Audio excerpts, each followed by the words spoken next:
चलिए, जय हिंद। आप सभी को जीएस एजुकेशन चैनल में स्वागत है। हम लोग बायोलॉजी का पार्ट 7 देखेंगे। इसमें टाइप ऑफ सेल का प्रकार पढ़ेंगे, ठीक है। इसके पहले पार्ट 6 में हम लोग पढ़े थे, प्लास्टिड पढ़ चुके हैं, कोशिका के सारे अंग पढ़ चुके हैं, ठीक है। वो सब आप देख लीजिएगा, पार्ट 6 में प्लास्टिड वगैरह।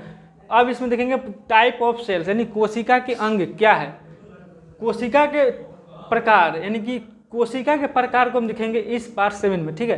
अब देखिए, प्रोकैरियोटिक कोशिका सेल, कोशिका जो दो प्रकार के होते हैं, एक प्रोकैरियोटिक और दूसरा यूकैरियोटिक। प्रोकैरियोटिक का मतलब होता है कि अविकसित कोशिका, जो कि विकसित नहीं हुआ हो, इसका प्रारंभिक कोशिका भी कहते हैं इसको। कोशिका झिल्ली, देखिए प्रोकैरियोटिक में क्या पाया जाएगा, कोशिका झिल्ली पाया जाएगा। और राइबोसोम क्या पाया जाएगा, 20S राइबोसोम पाया जाएगा। किसमें, प्रोकैरियोटिक कोशिका में, यहाँ ठीक है। ये अविकसित कोशिका है, ठीक है।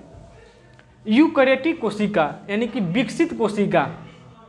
देखिए विकसित कोशिका, ये सभी अंग इसमें पाए जाएंगे, इसमें सभी अंग पाए जाएंगे, कोशिका के सारे अंग इसमें पाए जाएंगे। और इसमें कोशिका में सारे अंग नहीं पाए जाएंगे, केवल क्या पाया जाएगा, एक कोशिका झिल्ली पाया जाएगा और एक राइबोसोम। राइबोसोम में भी 20S वाला राइबोसोम पाया जाएगा, किसमें, प्रोकैरियोटिक में।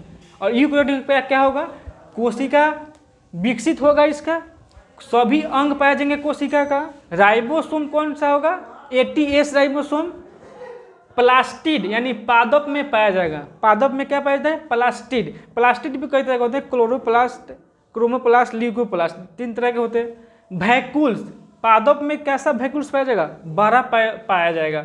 और जंतु में कैसा वैक्यूल्स है, छोटा पाया जाता है। और पादप में बड़ा वैक्यूल्स पाया जाएगा, यहाँ ठीक है। क्लोरोफिल पादप में पाया जाएगा, ठीक है, यहाँ ठीक। अब देखिए नोट में हम लिख दिए यहाँ पे कि जंतु कोशिका के अंदर का सबसे बड़ा अंग। देखिए जंतु कोशिका के अगर कहे सबसे बड़ा अंग कोशिका के अंदर का, तो क्या होगा, केंद्रक यानी न्यूक्लियस। इंग्लिश में क्या बोलेंगे, न्यूक्लियस, ठीक है, यहाँ तक क्लियर।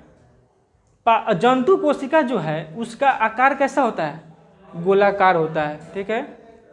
और पादप कोशिका के अंदर का सबसे बड़ा अंग कहेगा तो क्या है, प्लास्टिड, यानी पादप कोशिका के अंदर का सबसे बड़ा अंग क्या होगा, प्लास्टिड। और इसका आकार क्या ऐसा है, चौकोर। प्लास्टिड, प्लास्टिड तो अंदर का सबसे बड़ा अंग है पादप कोशिका का, और इसका जो आकार है पादप कोशिका का चौकोर होता है, यहाँ तक ठीक है। अब देखिए हम लोग देखिए प्रोकैरियोटिक है, अविकसित कोशिका। देखिए सिलिया एक पूंछ की तरह है, एक फ्लैजेला हो जाएगा। और सिलिया जो रुआ की तरह होता है, कोशिका अविकसित कोशिका है। ये क्या है, अविकसित कोशिका है, यानी इसको प्रोकैरियोटिक है। इसमें केवल क्या पाया जाएगा, सिलिया और फ्लैजेला, और ये कोशिका झिल्ली एक पाया जाएगा। और राइबोसोम भी 20S वाला पाया जाएगा, यहाँ तक क्लियर। अगला पार्ट 8 में हम लोग देखेंगे। जय हिंद, तब तक ले।